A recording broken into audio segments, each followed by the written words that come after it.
Next આપણી પાસે છે ટાઈપ્સ ઓફ ઓપરેટિંગ સિસ્ટમ. એમાં સૌથી પહેલું છે બેચ ઓપરેટિંગ સિસ્ટમ. તમારે ડિપ્લોમામાં આ બહુ જ ઇમ્પોર્ટન્ટ ક્વેશ્ચન છે કે જે જીટીયુમાં પૂછાય જ છે. કોઈ પણ એક ઓપરેટિંગ સિસ્ટમનું એક્ઝામ્પલ પૂછાય કે તમારે ટાઈપ્સ ઓફ ઓપરેટિંગ સિસ્ટમ કહેવા પડે ઓર કોઈ પણ એકને બ્રીફમાં એક્સપ્લેન કરવાનું પૂછાય છે. સો એમાં સૌથી પહેલી ઓપરેટિંગ સિસ્ટમ જે છે એ આપણી પાસે છે બેચ ઓપરેટિંગ સિસ્ટમ. હવે બેચ ઓપરેટિંગ સિસ્ટમનું પહેલાં આપણે રિયલ લાઈફ એક્ઝામ્પલ જોઈએ કે આમાં થશે શું. હવે દેખો કે ઘરમાંથી કોઈ એક માણસ જે છે ને એ બહાર કોઈ વસ્તુ લેવા માટે જાય છે, બરાબર. લાઈક કે અત્યારે લોકડાઉનનો સિનારીઓ છે તો આપણું બેસ્ટ એક્ઝામ્પલ ત્યાં શૂટ થશે કે ઘરમાંથી કોઈ એક પર્સન જે છે એ અત્યારે શું કરશે કે બહુ બધી એને વસ્તુ લાવવાની છે તો એ બહાર જાય છે. તો હવે ઘરમાં જેટલા પણ મેમ્બર્સ હશે એ પોતાનું લિસ્ટ એમને આપી દેશે કે હા તમે બહાર જઈ રહ્યા છો તો તમે અમારી આટલી આટલી વસ્તુ લાવવાની છે એ લઈને આવજો.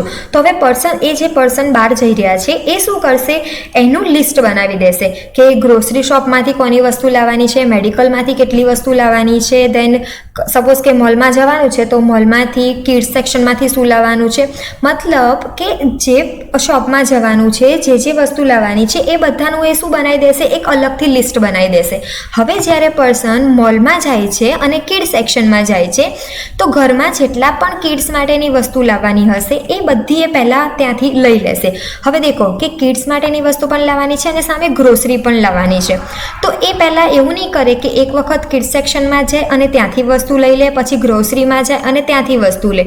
આવું નહીં કરે. એ શું કરશે, કિડ્સ સેક્શનમાં ગયા પછી નંબર ઓફ કિડ્સ જેટલાએ પોતાની રિક્વાયરમેન્ટ આપી હશે એ બધાની એ વસ્તુ ત્યાંથી શું કરી દેશે, લઈ લેશે. અને કિડ્સ સેક્શનમાંથી જેવું કામ પતશે એવું એ ક્યાં જશે, ગ્રોસરી શોપની અંદર. પછી ત્યાંથી જેટલા લોકોએ કીધું હશે કે આટલી આટલી વસ્તુ લાવવાની છે એ લઈ લેશે. ધેન એ ક્યાં જશે, મેડિકલ શોપની અંદર. તો જેટલા લોકોએ કીધું હશે કે આ મેડિસિન લઈને આવજો તમે, તો એ બધી એ ત્યાંથી લઈ લેશે. બટ એ ક્યારેય એવું નહીં કરે કે એક વખત એક પર્સનનું મેડિકલ શોપમાંથી લે, ધેન ગ્રોસરીમાં જાય અને પછીથી કિડ સેક્શનમાં જાય. તો આ વસ્તુ એ કરશે નહીં. સિમિલરલી બેચ ઓપરેટિંગ સિસ્ટમમાં શું થાય છે કે યુઝરની જેવી રિક્વાયરમેન્ટ હોય એના અકોર્ડિંગ શું બને છે, બેચ બને છે. સિમિલર રિક્વાયરમેન્ટ હોય એ બધાની અલગથી બેચ બને છે અને એ પૂરેપૂરી બેચ ક્યાં જાય છે, આપણી સીપીયુ પાસે જાય છે. અને આમાં શું છે કે યુઝરનું ડાયરેક્ટ ઇન્ટરેક્શન હોતું નથી. This type of operating system does not interact with the computer directly. મતલબ કે આપણે જ્યારે કોઈ સર્વિસ પરફોર્મ કરવી છે તો આપણે કમ્પ્યુટર સાથે ડિરેક્ટલી ઇન્ટરેક્ટ કરવાનું નથી. મતલબ મારે શું કરવાનું છે, એક ઇન્ટરમીડિયેટર ઓપરેટર છે એને મારી બધી જ જોબ આપી દેવાની છે અને એ જે ઇન્ટરમીડિયેટર પર્સન જે છે એ શું કરશે, આપણી રિક્વાયરમેન્ટને સીપીયુ પાસે લઈ જશે, કમ્પ્યુટર પાસે લઈ જશે. સો આમાં શું હોય છે, એક ઓપરેટર હોય છે. એ શું કરશે કે જેની રિક્વાયરમેન્ટ સેમ હશે, લાઈક કે હવે ફોર એન એક્ઝામ્પલ કે એક બેચ છે ને સી પ્રોગ્રામની બને છે, એક બને છે જાવાના પ્રોગ્રામની, એક બને છે લિનક્સના કમાન્ડની. તો જેટલા પણ નંબર ઓફ યુઝર હશે એ બધાને જેટલા પણ સીના પ્રોગ્રામ રન કરવાના હશે એ શેમાં જશે, આ જે સીની બેચ બની છે એમાં. સિમિલર બીજા કોઈ બધા અલગ અલગ પર્સન છે કે જેમને જાવાના પ્રોગ્રામ એક્ઝિક્યુટ કરાવ્યા છે તો એ બધાની બેચ શેમાં બનશે, જાવામાં. અહીંયા શું છે, લિનક્સના કમાન્ડ. તો જેટલા લોકોને લિનક્સના કમાન્ડ એક્ઝિક્યુટ કરાવવા છે એ બધાની બેચ ક્યાં શેમાં બનશે, અહીંયા લિનક્સના કમાન્ડમાં. હવે જ્યારે આ બેચ બની ગઈ, હવે દેખો શું થયું, similar job having the same requirement. મતલબ જે લોકોની રિક્વાયરમેન્ટ હતી કે લોકોએ સીના પ્રોગ્રામ એક્ઝિક્યુટ કરવા છે એની બેચ અહીંયા બની, દેન જાવાની બેચ અહીંયા બની. મતલબ હવે શું થશે કે આ બેચ જે છે ને એ કમ્પ્યુટર સાથે ઇન્ટરેક્ટ કરશે. It is the responsibility of the operator to sort the jobs with similar needs. હવે આપણું કામ તો શું છે કે આપણે ઓપરેટરને કહી દઈએ છીએ કે મારે આ જોબ પરફોર્મ કરવી છે. તો હવે જે ઓપરેટર છે એ શું કરે છે, જેટલા લોકોની રિક્વાયરમેન્ટ એક જેવી હશે એ બધાનું એક ગ્રુપ બનાવે છે અને જેટલા લોકોની રિક્વાયરમેન્ટ અલગ હશે એ લોકોનું અલગ ગ્રુપ બનાવે છે. બરાબર. લાઈક કે આપણે બીજું એક્ઝામ્પલ લઈએ કે ટ્યુશન ક્લાસીસ ચાલતા હોય છે, બરાબર. તો કોમર્સની જે એક બેચ બની હોય એમાં ક્યારે આર્ટ્સનો સ્ટુડન્ટ બેસે ના બેસે, બિકોઝ કે કોમર્સ અને આર્ટ્સ બંને કેવા છે, અલગ છે. સિમિલરલી સાયન્સમાં એ ગ્રુપ અને બી ગ્રુપ હોય છે. તો એ ગ્રુપનું જ્યારે કંઈક બેચ બની હશે તો એમાં બી ગ્રુપનો સ્ટુડન્ટ ના હોય, અને જ્યારે બી ગ્રુપની બેચ બને ત્યારે એ ગ્રુપનું સ્ટુડન્ટ એમાં હોય નહીં. મતલબ કે જેટલા લોકોની રિક્વાયરમેન્ટ સેમ હોય એની એક બેચ બને, અને જેટલા લોકોની રિક્વાયરમેન્ટ અલગ હોય એ લોકોની અલગ અલગ બેચ બને. મતલબ કે રિક્વાયરમેન્ટના અકોર્ડિંગ આપણે શું કરવાનું છે, બેચીસ બનાવવાની છે. તો અહીંયા આપણી બહુ બધી નંબર ઓફ જોબ્સ હશે. તો ઓપરેટિંગ સિસ્ટમ પછી શું કરે છે, જેની જેટલી રિક્વાયરમેન્ટ સરખી હોય એના અકોર્ડિંગ બેચીસ બનાવે છે, અને એ બેચ કોને આપે છે, કમ્પ્યુટરને આપે છે. હવે કમ્પ્યુટરને જ્યારે આપે છે તો જ્યારે મારે સીની એક બેચ છે તો અહીંયા શું કરશે, આખું સી પ્રોગ્રામને રન કરવા માટેનું સેટઅપ ક્રિએટ થશે, અને જેટલા પણ નંબર ઓફ સીના પ્રોગ્રામ એક્ઝિક્યુટ કરવાના હશે એ બધા શું થઈ જશે, અહીંયાથી એક્ઝિક્યુટ થઈ જશે. એ પ્રોગ્રામ એક્ઝિક્યુટ થયા પછી ફરીથી જ્યારે જાવાની બેચ આવે છે તો કમ્પ્લીટ સેટઅપ કોના માટે થશે, જાવા માટે. ધેન જાવાના બધા પ્રોગ્રામ એક્ઝિક્યુટ થઈ જશે. બટ આમાં મેઇન પ્રોબ્લેમ શું હતી કે આમાં આઉટપુટ તમને જે છે ને બહુ જ ટાઈમ પછી મળતું હતું. મતલબ કે આ ટાઈમ કન્ઝ્યુમિંગ હતું. મતલબ એક બેચ આખી ક્યારે ઓપરેટ થશે, કેટલી નંબર ઓફ જોબ એક્ઝિક્યુટ થશે, કેટલો ટાઈમ લાગશે, આ બધું જે છે ને ડિસાઇડ કરવું શું થઈ જતું હતું, થોડું ડિફિકલ્ટ થઈ જતું હતું, અને આઉટપુટ પણ આપણને જે છે ને બહુ જ ટાઈમ પછી મળતું હતું. સો નેક્સ્ટ આપણે જોઈએ કે એમાં એડવાન્ટેજીસ શું છે. તો એડવાન્ટેજ શું છે કે it's very difficult to guess the time required by any job to complete. મતલબ કે કઈ બેચ ક્યારે પોતાનું ટાસ્ક કમ્પ્લીટ કરી લેશે ને એ મને ખબર નથી.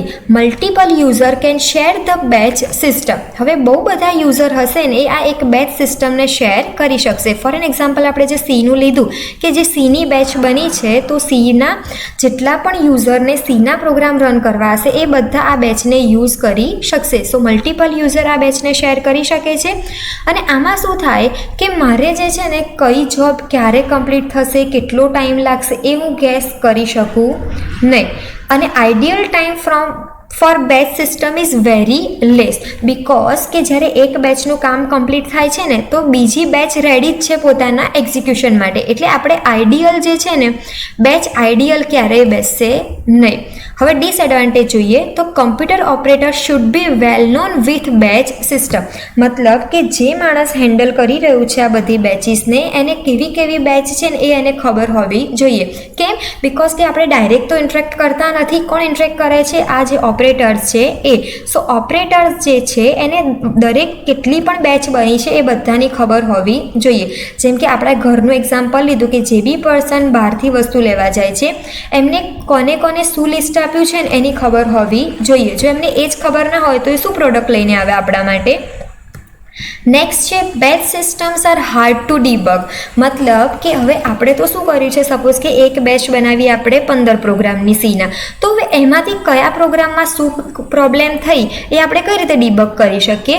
સો આ હાર્ડ ટુ ડીબગ છે. મતલબ કે મને જલ્દીથી ખબર નહીં પડે કે ક્યાં શું એરર આવી છે, બિકોઝ કે આપણે તો એક આખી બેચને શું આપ્યું છે, CPU અલોકેટ કરી દીધું છે for an execution. The other job will have to wait for unknown time if any job fails. હવે શું થશે કે જ્યારે આપણે એક બેચ બનાવી છે અને એ બેચને આપણે એક્ઝિક્યુશન માટે મોકલી છે અને એમાંથી કોઈ એક જોબ જે છે ને મારી ફેલ થઈ ગઈ. મતલબ કે એનું ટાસ્ક જે છે એ ત્યાં શું થઈ ગયું, સ્ટોપ થઈ ગયું. તો હવે બાકી રિમેનિંગ જેટલી પણ જોબ્સ હશે એ લોકો એક અનનોન ટાઈમ માટે, મતલબ કે મને નથી ખબર કે મારે કેટલા ટાઈમ સુધી ત્યાં વેઇટ કરવો પડશે. કેમ? બિકોઝ કે જ્યાં સુધી પેલી જોબ અગેન એનું કામ સ્ટાર્ટ નહીં કરે ત્યાં સુધી બીજી કોઈ જોબ એક્ઝિક્યુટ થશે નહીં. પહેલાં એક જોબ એક્ઝિક્યુટ થશે, ધેન નેક્સ્ટ જોબ એક્ઝિક્યુટ થશે, ધેન નેક્સ્ટ જોબ એક્ઝિક્યુટ થશે. મતલબ કે ઇન બિટવીન જો કોઈ એક પણ જોબ મારી ફેલ થઈ ગઈ તો બાકી જેટલી રિમેનિંગ જોબ જે છે એ બધી અનનોન ટાઈમ માટે ફેલ થઈ જશે. સો આમાં આપણે શું જોયું કે સૌથી પહેલાં તો આપણે બેચીસ બનાવવાની છે.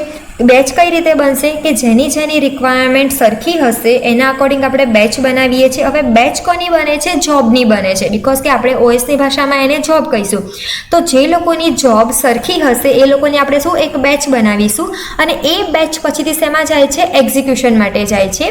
અને જ્યારે એક બેચનું એક્ઝિક્યુશન કમ્પ્લીટ થઈ જાય છે ધેન એન્ડ ધેન આપણે બીજી જોબને એક્ઝિક્યુશન માટે મોકલીએ છીએ. તો આ થયું આપણું બેચ ઓપરેટિંગ સિસ્ટમ. નેક્સ્ટ આપણી પાસે છે મલ્ટી પ્રોગ્રામિંગ ઓપરેટિંગ સિસ્ટમ. હવે મલ્ટી પ્રોગ્રામિંગ ઓપરેટિંગ સિસ્ટમ ક્યારે કહેવાય કે જ્યારે when two or more program resides in memory at the same time is referred as multi-programming. મતલબ કે ફોર એન એક્ઝામ્પલ આ આપણું એક મેમરી એરિયા છે, તો એમાં જોબ નંબર 1, જોબ નંબર 2 અને up to job number n સુધીની જોબ આપણી પાસે મેમરીમાં છે. મતલબ કે જ્યારે એક કરતાં વધારે જોબ્સ ઓર પ્રોગ્રામ્સ જ્યારે મેમરીમાં હોય એટ ધ સેમ ટાઈમ એને શું કહેવાય? Multi programming. બટ ઘણા બધા લોકોને એવું કન્ફ્યુઝન હોય છે કે મલ્ટી પ્રોગ્રામિંગ મતલબ શું, કે બહુ બધા પ્રોગ્રામ એકસાથે એક્ઝિક્યુટ થાય. તો એવું થતું નથી. મેમરીમાં એક જ પ્રોગ્રામ એકસાથે એક્ઝિક્યુટ થાય છે, નહીં કે 2-3. બટ સ્વિચિંગ એટલું ફાસ્ટ થતું હોય છે ને કે આપણને એવું લાગે છે કે આપણે બહુ બધા પ્રોગ્રામને એકસાથે એક્ઝિક્યુટ કરી રહ્યા છીએ. બટ એકચ્યુઅલમાં એવું થતું નથી. ખરેખર સિનારીઓ શું છે કે એટ ધ સેમ ટાઈમ ખાલી એક જ પ્રોગ્રામ એક જ પ્રોસેસ મારી એક્ઝિક્યુટ થશે, નહીં કે મલ્ટિપલ પ્રોસેસ. તો મલ્ટી પ્રોગ્રામિંગ કોને કહેવાય? કે જ્યારે મોર ધેન વન જોબ, મતલબ એક કરતાં વધારે જોબ સેમ ટાઈમ પર મારા મેમરીમાં હોય ત્યારે આપણે એને કહી શકીએ મલ્ટી પ્રોગ્રામિંગ. હવે multi programming assumes a single shared processor. મતલબ કે આપણી પાસે પ્રોસેસર એક જ છે અને એ પ્રોસેસરમાં શું થશે? આપણી પ્રોસેસ એક્ઝિક્યુટ થશે. હવે સમજો કે જ્યારે મારી પાસે પ્રોસેસર એક છે તો મારી પ્રોસેસ પણ એક જ એક્ઝિક્યુટ થવાની છે. ભલે મેમરીમાં તો બહુ બધી પ્રોસેસીસ હોય છે, બટ એક ટાઈમ પર મારી એક જ પ્રોસેસ એક્ઝિક્યુટ થશે અને એ જે પ્રોસેસ એક્ઝિક્યુટ થઈ જાય એના પછીથી મારી બાકીની પ્રોસેસ શું થશે? એક્ઝિક્યુટ થશે. બટ સ્વિચિંગ એટલું ફાસ્ટ થતું હોય છે ને કે મને એવું લાગે કે, મને નહીં, તમને બધાને એવું લાગે કે આપણે શું કરીએ છીએ? મલ્ટી પ્રોગ્રામિંગ, મતલબ બહુ બધા પ્રોગ્રામને એકસાથે એક્ઝિક્યુટ કરી રહ્યા છીએ. Multiprogramming increase CPU utilisation. હવે CPU યુટિલાઇઝેશનનો મતલબ શું થશે? કે આપણું CPU જે છે એ ક્યારે આઈડિયલ હશે નહીં. મતલબ કે જેવી એક જોબ એક્ઝિક્યુટ થઈ રહે ને, એક પ્રોગ્રામ જેવું એક્ઝિક્યુશન કમ્પ્લીટ કરી દેશે, નેક્સ્ટ બીજું જોબ જે હશે, જે બીજો પ્રોગ્રામ હશે એ તરત એક્ઝિક્યુટ થવા લાગશે. મતલબ CPU આમાં ક્યારેય આઈડિયલ બેસી રહેશે નહીં. The operating system keep several jobs in memory at a time. મતલબ ઓપરેટિંગ સિસ્ટમ શું કરશે? આમાં બહુ બધી જોબ્સને એક સાથે મેમરીમાં રાખશે, બટ એક્ઝિક્યુટ શું થશે? 1 by 1 થશે. સો નેક્સ્ટ એના એડવાન્ટેજીસ જોઈ લઈએ. High and efficient CPU utilisation. મતલબ કે મેમરીમાં બહુ બધી પ્રોસેસીસ હોય છે કે જે એક પછી એક એક્ઝિક્યુટ થતી હોય છે, એટલે CPU મારું ક્યારેય આઈડિયલ હશે નહીં. અને યુઝરને શું લાગે છે કે બહુ બધા પ્રોગ્રામને એક સાથે એક્ઝિક્યુટ કરી રહ્યું છે સાયમલ્ટેનિયસલી. નેક્સ્ટ ડિસએડવાન્ટેજ છે CPU શેડ્યુલિંગ ઇઝ રિક્વાયર્ડ. મતલબ કે મેમરીમાં મારી પાસે સપોઝ 2 જોબ્સ છે, તો એમાંથી મારે પહેલી કઈ એક્ઝિક્યુટ કરવી એના માટે મારે શું જોઈશે? CPU શેડ્યુલિંગ જોઈશે. હવે આ પાછળ આપણે જોઈશું કે CPU શેડ્યુલિંગના આલ્ગોરિધમ્સ કયા કયા છે. To accommodate many job in memory, memory management is also required. તમારે મેમરી મેનેજ કરવાની પણ શું છે? જરૂર છે. બિકોઝ બધાને ખબર છે કે આપણી પાસે જે રેમ છે એ રેમની સાઇઝ શું હોય છે? ફિક્સ હોય છે. મતલબ કે હું એવું ના કરી શકું કે કોઈ પ્રોસેસને વધારે મેમરી આપી દઉં અને કોઈ પ્રોસેસને હું ઓછી મેમરી આપું. તો મારે મેમરી મેનેજમેન્ટ કરવું પણ શું છે? રિક્વાયર્ડ છે. શેમાં? કે જ્યારે આપણે multi programming operating system use કરી રહ્યા હોઈએ ત્યારે. નેક્સ્ટ આપણી પાસે છે ટાઈમ શેરિંગ ઓપરેટિંગ સિસ્ટમ. નામ પરથી જ ખબર પડવી જોઈએ કે આમાં શું હશે? કે આપણે ટાઈમ શેર કરેલો હશે. મતલબ દરેક જે પ્રોસેસ મારી એક્ઝિક્યુટ થવાની હશે એને આપણે શું આપી દઈશું? થોડોક ટાઈમ આપી દઈશું કે આ ટાઈમ છે એમાં તમારે તમારું ટાસ્ક શું છે એ કમ્પ્લીટ કરી દેવાનું છે. Each task is given some time to execute so that all the task work smoothly. મતલબ કે જ્યારે ટ્યુશન ક્લાસીસનું એક્ઝામ્પલ લઈએ તો 12 થી 1નો જે ટાઈમ હોય એમાં એ ટાઈમ પર તમારે ત્યાં શું કરવું પડશે? જતા રહેવું પડશે. હવે તમે એ ટાઈમ પર ત્યાં જતા નથી તો એ કોની પ્રોબ્લેમ છે? તમારી પ્રોબ્લેમ છે. 1 વાગ્યા પછી તો એ તમને એના ક્લાસીસમાં બેસવા નહીં દે. નેક્સ્ટ છે કે 1 થી 2ની જે બેચ હશે એમાં 1 થી 2ની બેચમાં જેટલા સ્ટુડન્ટને ટાઈમ આપેલો છે એ સ્ટુડન્ટે ત્યાં જવું પડશે. ફોર એન એક્ઝામ્પલ કે આપણો લેક્ચરનું જ આપણે લઈ લઈએ. આપણે જ્યારે કોલેજનું લેક્ચર્સનું ટાઈમ ટેબલ બને છે તો દરેક પીરિયડ સેટ કરેલા હોય છે કે ફર્સ્ટ પીરિયડ આનો છે, સેકન્ડ લેક્ચર આમનો છે, બરાબર. તો એમાં શું થશે કે જ્યારે ફર્સ્ટ લેક્ચર કમ્પ્લીટ થઈ જશે તો ફેકલ્ટી એ ક્લાસમાંથી જતા રહેશે. નેક્સ્ટ ફેકલ્ટીનો જે લેક્ચર હશે એ ફેકલ્ટી શું થઈ જશે, એ ક્લાસમાં આવી જશે. મતલબ કે એક ફેકલ્ટીને સપોઝ કે 40 મિનિટનો લેક્ચર છે તો 40 મિનિટ પછી એ ફેકલ્ટી ક્લાસમાંથી શું કરવાના છે, જતા રહેવાના છે. કેમ? બિકોઝ કે એમને જે ટાઈમ આપેલો હતો ટીચિંગ માટેનો એ એમનો કમ્પ્લીટ થઈ ગયો છે. હવે નેક્સ્ટ ફેકલ્ટી આવવાનું છે. હવે આવું ના કરીએ તો શું થાય કે તમે કોઈ એક ફેકલ્ટી સાથે આખો દિવસ થોડી ભણી શકો, તમે બોર થઈ જાઓ. એટલે આપણે શું કરવાનું છે, ટાસ્ક જે છે એને સ્મૂથલી પરફોર્મ કરવાના છે, સ્વિચિંગ કરવાનું છે, બરાબર. તો એના માટે આપણે શું યુઝ કરીએ છીએ, time sharing operating system. Each user gets time of CPU as they use single system. હવે જ્યારે મેં કોઈ એક પર્સનને કોઈ એક પ્રોસેસને એ ટાઈમ આપી દીધો તો મતલબ કે એ ટાઈમની અંદર બીજું કોઈ એ વસ્તુને યુઝ કરી શકશે નહીં, બીજું કોઈ આ CPU એક્સેસ કરી શકશે નહીં. મતલબ કે ફોર એન એક્ઝામ્પલ કે અત્યારે મારો લેક્ચર ચાલે છે, બરાબર. તો મારા લેક્ચરની અંદર તમે બધા કોને સાંભળશો, ખાલી મને, બીજા કોઈ ફેકલ્ટીને અત્યારે તમે સાંભળશો નહીં. કે ના, બીજા કોઈ ફેકલ્ટી અત્યારે મારો લેક્ચર ચાલે છે તો એમાં ઇન્ટરેક્ટ કરી શકશે. કેમ? બિકોઝ કે અત્યારે આ ટાઈમ કોનો છે, મારા લેક્ચરનો ટાઈમ છે. તો મારા સિવાય કોઈ બીજા આ ક્લાસમાં લેક્ચર લઈ શકશે નહીં. મતલબ કે હું એક સિંગલ સિસ્ટમ તરીકે CPUને યુઝ કરી શકું છું. ફોર એન એક્ઝામ્પલ, વર્ડ છે, ઈમેલ છે અને વેબ બ્રાઉઝર છે, આ બધું હેન્ડલ કોણ કરે છે, ઓપરેટિંગ સિસ્ટમ. તો એક ટાઈમ આપી દીધો મેં વર્ડ ફાઇલને એક્સેસ કરવા માટે, તો ત્યાં સુધી ઈમેલ કે વેબ બ્રાઉઝર જે છે એ CPUને એક્સેસ કરી શકશે નહીં. સિમિલરલી જ્યારે આનો ટાઈમ કમ્પ્લીટ થઈ ગયો તો જ્યારે મેં ઈમેલને ટાઈમ આપેલો છે તો ઈમેલ સિવાય બીજું કોઈ CPUને એક્સેસ કરી શકશે નહીં. મતલબ કે જેને જેટલો ટાઈમ આપેલો છે એના સિવાય બીજા કોઈ ટાસ્ક CPU એક્સેસ કરી શકે નહીં. બટ હવે એવું ના કહી શકીએ કે વર્ડ ફાઇલમાં આપણે કોઈ કામ કરીએ છીએ બટ મને એવું થયું કે ચલો હવે મારે કામ નથી કરવું, તો હું જ્યારે આને ક્લોઝ કરી દઉં, પ્રોસેસ જાતે જો બહાર જશે, મતલબ કે એને કંઈ કામ હશે ને એ બહાર જતું રહેશે, તો એ ટાઈમ પર મારું CPU આઈડિયલ નહીં બેસે. તો ઓપરેટિંગ સિસ્ટમ શું કરશે, બીજાને એના પ્લેસ પર CPU અલોકેટ કરી દેશે. બિકોઝ કે આપણે શું કરવાનું છે, CPUને મેક્સિમમ ટાઈમ માટે બિઝી રાખવાનું છે. This system are also known as multitasking, બરાબર. આને ટાઈમ શેરિંગને આપણે મલ્ટીટાસ્કિંગ પણ કહી શકીએ છીએ. કેમ? Because the task can be from single user or from different user also. મતલબ કે હું એક સાથે બહુ બધા ટાસ્ક પણ પરફોર્મ કરું છું but at the same time તો શું થાય છે, એક જ ટાસ્ક પરફોર્મ થાય છે. આવું કેમ થાય છે? બિકોઝ કે આ બધામાં આપણી પાસે એક જ પ્રોસેસર છે. હવે જ્યારે તમારી પાસે પ્રોસેસર એક હોય ને તો સેમ ટાઈમ પર કોઈ એક જ પ્રોસેસ આપણે એક્ઝિક્યુટ કરી શકીએ. બટ સ્મૂથ જે ટ્રાન્ઝેક્શન થતું હોય છે, સ્વિચિંગ થતું હોય છે, એટલે આપણને તો એવું જ લાગે છે કે આપણે બહુ બધું કામ એકસાથે કરીએ છે બટ એકચ્યુઅલીમાં ક્યારેય બહુ બધા કામ એકસાથે થતા હોતા નથી ઇન ટાઈમ શેરિંગ સિસ્ટમ. અને દરેકને એ શું હોય છે, એક ટાઈમ આપેલો હોય છે ટુ એક્ઝિક્યુટ. સો હવે આ જે ટાઈમ આપેલો હોય છે ને એને આપણે શું કહેવાય છે, ક્વોન્ટમ કહેવાય છે.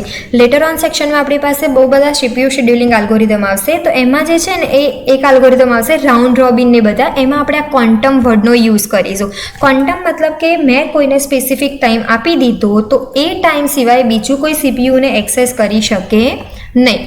નેક્સ્ટ એના એડવાન્ટેજ જોઈએ. So each task gets an equal opportunity. કેમ? બિકોઝ કે દરેક ટાસ્કને આપણે શું આપી દઈએ છીએ, ઇક્વલ ટાઈમ આપી દઈએ. સપોઝ કે આપણે 5 મિનિટનો ટાઈમ રાખ્યો તો દરેક જેટલી પણ નંબર ઓફ પ્રોસેસ હશે એ બધાને હું શું કરીશ, 5-5 મિનિટ અલોકેટ કરી દઈશ. મતલબ બધાને ઇક્વલ ઓપોર્ચ્યુનિટી મળશે. Then less chance of duplication of software. મતલબ કે જ્યારે મેં 5 મિનિટ કોઈ પ્રોસેસને આપેલી છે તો એના સિવાય બીજું કોઈ આ ટાઈમ પર CPU એક્સેસ કરી શકશે નહીં. મતલબ ડુપ્લિકેશનના પણ બહુ જ ઓછા ચાન્સીસ છે. નેક્સ્ટ છે CPU ideal time can be reduce. કેમ? બિકોઝ કે મેં 5-5 મિનિટનો ટાઈમ આપી દીધો છે, જ્યાં સુધી ક્યુની અંદર જોબ્સ હશે ત્યાં સુધી તો મારું CPU આઈડિયલ રહેશે જ નહીં. બટ જો ક્યુમાં જ જોબ નહીં હોય તો CPU આઈડિયલ રહી શકે છે. ડિસએડવાન્ટેજ જોઈ લઈએ, રિલાયબિલિટી પ્રોબ્લેમ. હવે રિલાયબિલિટીનો મતલબ શું થશે કે મારી કોઈ જોબ છે કે જેને 10 મિનિટ્સ એક્ઝિક્યુશન માટે જોઈએ છે બટ મેં તો શું અલોકેટ કર્યું છે 5 મિનિટ, તો એને 5 મિનિટના ટાસ્ક માટે અગેન શું થવું પડશે, CPU પાસે આવવું પડશે. તો રિલાયબિલિટીના ઇશ્યુઝ થવાના ચાન્સીસ છે. બીજો પ્રોબ્લેમ શું છે, one must have to take care of security. And integrity of user programs and data. મતલબ સિક્યોરિટી અને ઇન્ટિગ્રેશન પણ આપણે શું છે આમાં ઓછું મળે છે. ઇન્ટિગ્રિટી મતલબ તમે જે ડેટા સેન્ડરથી રિસીવર સાઈડ મોકલો છો એ સેમ ટુ સેમ ડેટા ત્યાં મળે છે કે નથી મળતો. હવે જ્યારે સ્વિચિંગ આટલું ફાસ્ટ થઈ રહ્યું છે, એક પછી એક પ્રોસેસ જ્યારે એક્ઝિક્યુટ થઈ રહી છે, તો મે બી ચાન્સ છે કે તમારી સિક્યોરિટી અને ઇન્ટિગ્રિટી શું થાય, થોડી બ્રેક થઈ જાય. દેન ડેટા કમ્યુનિકેશન પ્રોબ્લેમ. મતલબ કે જ્યારે આપણે સ્વિચિંગ કરીએ છીએ તો કોઈ પ્રોસેસને સીના ડેટાની જરૂર હશે, મતલબ સીમાં જે વસ્તુ થાય છે એની જરૂર હશે, કોઈને લિનક્સના કમાન્ડની જરૂર છે. તો ડેટાનું જે કમ્યુનિકેશન થાય છે, ડેટા જે એક્સચેન્જ થાય છે, એમાં પણ પ્રોબ્લેમ આવી શકે છે. હવે આનું એક્ઝામ્પલ જુઓ ને ટાઈમ શેરિંગનું, તો મલ્ટીકાસ્ટ અને યુનિક્સ. આ જે યુનિક્સ આપણી સિસ્ટમ છે એ કેવી છે? ટાઈમ શેરિંગ ઓપરેટિંગ સિસ્ટમ છે. નેક્સ્ટ આપણી પાસે છે રિયલ ટાઈમ ઓપરેટિંગ સિસ્ટમ. હવે નામ પરથી જ ખબર પડે છે કે રિયલ ટાઈમ કોણ હશે, કે જે રિયલ ટાઈમ સાથે વર્ક કરી રહ્યું છે, મતલબ એટ પ્રેઝન્ટ જે કામ કરી રહ્યું છે એ. હવે આ જે છે ને રિયલ ટાઈમ ઓપરેટિંગ સિસ્ટમ છે, મતલબ આ બેઝિકલી મિલિટરી સિસ્ટમમાં યુઝ થાય છે, મિલિટરી અને મિસાઇલ્સ. હવે દેખો, મિસાઇલ્સ જ્યારે આપણે લોન્ચ કરવાની હોય બરાબર, તો એમાં એક પણ સેકન્ડનું ડિલે જે છે ને એક્સેપ્ટેબલ નથી. મતલબ કે મેં તમને કીધું કે તમારે 9 વાગે ક્લાસમાં પ્રેઝન્ટ થવાનું છે, તો મતલબ તમારે 9 વાગે ક્લાસમાં આવી જ જવું પડશે. તમે 9:02 આવશો ને તો પણ એ એક્સેપ્ટેબલ નથી. આ જે થયું ને એને શું કહેવાય? Real time operating system. મતલબ કે આ ટાઈમ સાથે સ્ટ્રિક્ટ છે, મતલબ એક ટાઈમ કહી દીધો તો એના પછી તમે આવો તો એ એક્સેપ્ટેબલ નથી. This time interval required to process and respond to input is very small. મતલબ કે તમે જે પણ રિક્વેસ્ટ કરો છો એ સામે તરત તમને રિસ્પોન્સ મળી જશે. તમારે બહુ જ ઓછા ટાઈમ માટે જે છે ને વેઇટ કરવો પડશે. અને આ જે ઇન્સ્ટન્ટ તમને મળે છે ને એને શું કહી શકીશું આપણે? Response time. આ બધા ટર્મ જે છે ને આપણે CPU શેડ્યુલિંગ ભણીશું ને ત્યારે બહુ કામ આવશે. ક્વોન્ટમ છે, રિસ્પોન્સ ટાઈમ છે, એવરેજ ટાઈમ છે, વેઇટિંગ ટાઈમ છે. નેક્સ્ટ, 2 ટાઈપના રિયલ ટાઈમ ઓપરેટિંગ સિસ્ટમ હોય છે આપણી પાસે. એક છે હાર્ડ રિયલ ટાઈમ સિસ્ટમ અને બીજું છે સોફ્ટ રિયલ ટાઈમ સિસ્ટમ. હવે હાર્ડ રિયલ ટાઈમ સિસ્ટમ કોને કહેવાય? કે વેર time constraints are very strict and even if the shortest possible delay is not acceptable. મતલબ કે મેં તમને 9 વાગે કહ્યું ને તો તમારે ક્લાસમાં 9 વાગે શાર્પલી પ્રેઝન્ટ થઈ જવાનું છે. 9 અને 1નો ડિલે પણ હું એક્સેપ્ટ કરીશ નહીં, બરાબર. અને આમાં virtual memory is almost never found. મતલબ કે આમાં કોઈ વર્ચ્યુઅલ મેમરી જેવો કોન્સેપ્ટ હોય નહીં. તમારી પાસે જે એટ પ્રેઝન્ટ મેમરી છે તમારે એ જ યુઝ કરવાની છે. જ્યારે સોફ્ટ રિયલ ટાઈમ સિસ્ટમ શું છે કે એમાં તમારે ચલો કે ડિલે થયું ને, તો મેં તમને કીધું તો 9 વાગે અને તમે આવ્યા 9 અને 1, તો ચલો હું અલાઉ કરી દઈશ, બરાબર. એટલે આમાં ટાઈમ કન્સ્ટ્રેન્ટ જે છે ને સ્ટ્રિક્ટ નથી, બટ આમાં શું છે? ટાઈમ કન્સ્ટ્રેન્ટ સ્ટ્રિક્ટ છે. મતલબ કે જે ટાઈમ પર કહ્યું હોય ને એ ટાઈમ પર તમારે આવી જ જવાનું છે. બટ સોફ્ટમાં શું થશે કે સપોઝ કે તમે થોડા લેટ આવો છો તો એ એક્સેપ્ટેબલ છે. નેક્સ્ટ એના એડવાન્ટેજ જોઈએ. સો મેક્સિમમ કન્ઝપ્શન, મતલબ કે તમે મેક્સિમમ તમારા જેટલા બી ડિવાઇસીસ હશે એ બધાને શું કરી લો છો? યુટિલાઇઝ કરી લો છો. નેક્સ્ટ છે ફોકસ ઓન એપ્લિકેશન. મતલબ કે આમાં જે રનિંગ એપ્લિકેશન હશે ને મેઇન એના ઉપર જ ફોકસ હશે, નહીં કે જેટલી ક્યુમાં એપ્લિકેશન પડી હશે એમાં. બિકોઝ કે મારે ટાઈમ સાથે મેચ થવાનું છે. મતલબ જે ટાઈમ પર મેં કોઈ પ્રોસેસને એક્ઝિક્યુશન માટે મોકલી છે તો મારે ફૂલ્લી એના પર જ ફોકસ રહેવાનું છે, બાકી કોઈ પ્રોસેસ પર મારે ફોકસ કરવાનું નથી. દેન એરર ફ્રી છે. કેમ? બિકોઝ કે મેં 9 વાગે કીધું તો ક્લાસમાં આવવાનું, તો તમને બધાને ખબર છે કે તમારે 9 વાગે ક્લાસમાં આવી જ જવું પડશે. સો બહુ ઓછા લોકો હશે કે જે શું કરશે કે 9:01 કે 9:02 આવવાનો ટ્રાય કરશે, બટ મેક્સિમમ જેટલા બી સ્ટુડન્ટ્સ હશે એ 9 o'clock પર ક્લાસમાં આવી જશે. તો મને એરર પણ આમાં રિયલ ટાઈમમાં બહુ જ ઓછી મળે છે, મતલબ એકદમ એરર ફ્રી છે. દેન મેમરી અલોકેશન. મેમરી અલોકેશન પણ શું થાય છે? બેસ્ટ મેનેજ થાય છે. કેમ? બિકોઝ કે મને પહેલેથી જ ખબર છે કે મારે આટલા વાગે આ ટાસ્કને શું કરવાનું છે? પરફોર્મ કરવાનું છે. મતલબ હું એ લોકોને એટલી જ મેમરી અલોકેટ કરીશ. બિકોઝ કે આમાં શું છે? ટાઈમ બહુ જ ઇમ્પોર્ટન્ટ છે. તમને જે ટાઈમ આપ્યો એ ટાઈમ પર તમે તમારું કામ કમ્પ્લીટ કરી જ લેવાનું છે. So memory management, memory allocation best વેમાં થાય છે રિયલ ટાઈમ ઓપરેટિંગ સિસ્ટમની અંદર. નેક્સ્ટ છે એના ડિસએડવાન્ટેજ, તો લિમિટેડ ટાસ્ક. મતલબ કે હું આમાં જે છે ને બહુ ટાસ્ક પરફોર્મ ના કરી શકું, મારે લિમિટેડ ટાસ્ક પરફોર્મ કરવા પડે. કેમ? બિકોઝ કે ટાઈમ સાથે મારે મેચ થવાનું છે. So very few task run at the same time and their concentration is very less on few application to avoid errors. હવે મારે જ્યારે એરર ફ્રી કંઈક કાર્ય કરવું છે તો મારે શું કરવું પડશે? લિમિટેડ. મતલબ આમ પણ જુઓ, તમારી પાસે જ્યારે ઓછું કામ હોય ને તો તમે બહુ ફૂલ ફોકસથી એ કામ કરશો. મમ્મીએ ઘરેથી 3-4 કામ આપી દીધા ને તો કદાચ આપણે ભૂલી પણ જઈએ, બટ જો તમને એક જ કામ આપ્યું હોય ને તો તમે એ કામ બહુ સારી રીતે કરશો. મતલબ કે જ્યારે આપણી પાસે ઓછા ટાસ્ક હશે તો આપણે એને બહુ સારી રીતે પરફોર્મ કરી લઈશું વિથ રિયલ ટાઈમ. બટ જો વધારે ટાસ્ક હશે ને તો આપણે શું થઈ જશે? થોડી ભૂલ પણ કરવાના ચાન્સીસ થઈ જાય. એટલે આમાં લિમિટેડ ટાસ્ક જે છે એ એક્ઝિક્યુટ થશે. દેન યુઝ હેવી સિસ્ટમ રિસોર્સિસ. મતલબ કે આમાં જેટલા પણ સિસ્ટમ રિસોર્સિસ હશે એ કેવા હશે? હેવી. મતલબ કે મારે ટાઈમ સાથે મેચ થવાનું છે ને. So sometimes the system resource are not so good and they are expensive as વેલ.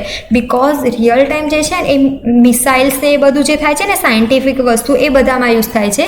તો આના જે રિસોર્સિસ યુઝ થાય છે એ પણ કેવા છે? એક્સપેન્સિવ છે. એક્ઝામ્પલ જોઈએ આપણે તો scientific experiment, then medical imaging system, industrial control system, weapon system, robots, air traffic control system. આ બધાની અંદર શું યુઝ થાય છે? આપણું રિયલ ટાઈમ ઓપરેટિંગ સિસ્ટમ.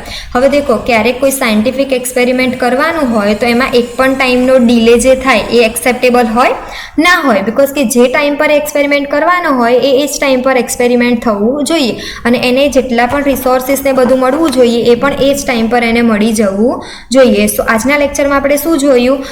કઈ કઈ ટાઈપની ઓપરેટિંગ સિસ્ટમ છે અને એ બધું જોયું. હજી લાસ્ટ આપણી પાસે છે that is multitasking operating system. હવે મલ્ટીટાસ્કિંગ નામ પરથી જ ખબર પડી જાય છે કે બહુ બધા ટાસ્ક જે છે એ એક સાથે શું કરતી હશે? પરફોર્મ કરતું હશે. So multitasking is when multiple jobs are executed by CPU simultaneously by switching between them. So આ ટર્મ સાંભળીને એવું ના કન્ફ્યુઝ થઈ જતા કે તમારી પ્રોસેસ એક જ સાથે એક્ઝિક્યુટ થશે. હા, ટાસ્ક તમારા એક સાથે એક્ઝિક્યુટ થાય છે બટ એ બંને વચ્ચે સ્વિચિંગ થાય છે. કેમ? બિકોઝ કે મારી પાસે એક જ પ્રોસેસર છે. સો પહેલાં મારી એક પ્રોસેસનું ટાસ્ક કમ્પ્લીટ થશે, પછી સ્મૂથલી સ્વિચિંગ થઈ જશે બીજા ટાસ્કમાં, દેન થર્ડ ટાસ્કની અંદર. એટલે મને શું લાગશે કે હું સાયમલ્ટેનિયસલી બહુ બધા ટાસ્ક એક સાથે એક્ઝિક્યુટ કરી રહી છું. નેક્સ્ટ, સ્વિચિંગ બહુ ફ્રિકવન્ટલી અકર થઈ જશે. એટલે યુઝર જે છે ને એ ફટાફટ જે છે ને સ્વિચિંગ કરી લેશે. મતલબ કે સપોઝ કે હું કંઈક પ્રોગ્રામ લખું છું ને મારે કોઈ ઇનપુટની જરૂર પડી તો મને તરત જ ઇનપુટ મળી જશે. એટલે મને એવું જ લાગશે કે હા, મેં તો ભાઈ આના આ જ કોડમાં અત્યારે અહીંયા જ છું. બટ એકચ્યુઅલીમાં એવું થતું નથી. એને ઇનપુટ લેવા માટે જવું પડશે, ઇનપુટ લઈ અને પાછું આવશે. તો સ્વિચિંગ જે છે એ ફ્રિકવન્ટલી અકર થઈ જાય છે, મતલબ ફટાફટ થઈ જાય છે. મલ્ટીટાસ્કિંગને આપણે real time shared operating system પણ કહી શકીએ છે. નેક્સ્ટ આપણી પાસે છે multiprogramming versus multiprocessing versus multitasking. Most important કે આનો જે છે ને એક ડિફરન્સ પૂછાઈ શકે છે. સો મલ્ટીપ્રોગ્રામિંગમાં શું કહેવાય કે concurrent residency of more than one program in the main memory. તમારી પાસે જ્યારે મેમરીમાં એક કરતાં વધારે પ્રોગ્રામ એક સાથે હશે તો આપણે એને શું કહી શકીશું? મલ્ટીપ્રોગ્રામિંગ. મલ્ટીપ્રોસેસિંગમાં શું કહે છે? Availability of more than one processor પર સિસ્ટમ. હવે મલ્ટીપ્રોગ્રામિંગમાં આપણે જોયું હતું કે એક પ્રોગ્રામ એક જ વખત એક્ઝિક્યુટ થશે, પછી બીજો પ્રોગ્રામ એક્ઝિક્યુટ થશે. બટ સ્વિચિંગ ફટાફટ થાય ને એટલે આપણને એવું લાગે કે ફટાફટ પ્રોસેસ એક્ઝિક્યુટ થઈ રહી છે. જ્યારે મલ્ટીપ્રોસેસિંગમાં શું છે? તમારી પાસે એક કરતાં વધારે પ્રોસેસર હોય છે. એટલે આમાં શું થાય કે બહુ બધી ઇન્સ્ટ્રક્શન પેરેલલ એક્ઝિક્યુટ થાય, મતલબ એક સાથે એક્ઝિક્યુટ થાય, એને કહેવાય મલ્ટીપ્રોસેસિંગ. આમાં ખરેખર વર્ડ, પછી ઈમેલ અને મીડિયા ફાઇલને બધું એક સાથે એક્ઝિક્યુટ થશે. કેમ? બિકોઝ કે બધાને અલગ અલગ પ્રોસેસર પ્રોવાઈડ કરેલું હશે એટલા માટે. મલ્ટીટાસ્કિંગમાં શું થાય છે? Execution of more than one task simultaneously. મતલબ એક કરતાં વધારે ટાસ્ક આપણે શું કરીશું? સાયમલ્ટેનિયસલી પરફોર્મ કરીશું. એને કહેવાય મલ્ટીટાસ્કિંગ. મલ્ટીપ્રોગ્રામિંગમાં શું થશે કે મેમરીની અંદર એક કરતાં વધારે પ્રોગ્રામ હશે, એને કહેવાય multiprogramming. Next, number of processor. તો મલ્ટીપ્રોગ્રામિંગમાં અને મલ્ટીટાસ્કિંગમાં એક પ્રોસેસર હોય છે, જ્યારે આમાં શું હોય છે? મોર દેન વન પ્રોસેસર હોય છે. નેક્સ્ટ છે one process is executed at time. બરાબર, આમાં એક જ પ્રોસેસ એક્ઝિક્યુટ થાય એટ ધ સેમ ટાઈમ. અને આમાં શું મલ્ટીટાસ્કિંગમાં શું થાય છે, one by one job is doing executed at a time. એક પછી એક જોબ આમાં એક્ઝિક્યુટ થાય છે, જ્યારે આમાં એક જ જોબ એક્ઝિક્યુટ થાય છે, એક જ પ્રોસેસ એક્ઝિક્યુટ થાય છે. અને મલ્ટી પ્રોસેસિંગમાં શું થશે, more than one process can be executed at time. So આ ડિફરન્સ છે કે જે જીટીયુમાં પૂછાઈ શકે છે. તો અહીંયા આપણે આપણું ચેપ્ટર નંબર 1 કમ્પ્લીટ કરીએ છીએ.